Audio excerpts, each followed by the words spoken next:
விஜய் தீவிரமா வாக்கு பிரச்சாரத்துல ஈடுபட்டுட்டு இருந்தாரு.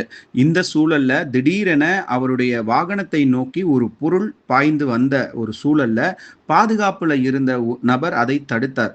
ஆனா விஜயும், வேட்பாளரும் உடனடியா தலையை சாய்ச்சாங்க. ஆனாலும் என்ன பொருள் அப்படின்றத முழுமையா தெரியாத நிலையில, அந்த பாதுகாப்பு பணியில இருந்த நபர் அந்த பொருளை தடுத்து அவர் இரத்த காயம் ஏற்பட்டது. உடனடியாக அங்கு இருக்கக்கூடிய சுற்றி நிற்கக்கூடிய அனைவரையுமே ஒரு முறை திரும்பி பார்த்தார். எங்கிருந்து அந்த பொருள் வந்தது என்பதையும் அவர் பேசியதை நம் கண்கூடாக பார்க்க முடிந்தது. இதனால் சிறிது நேரம் விஜய் பிரச்சாரத்தில் ஒரு பரபரப்பு ஏற்பட்டது.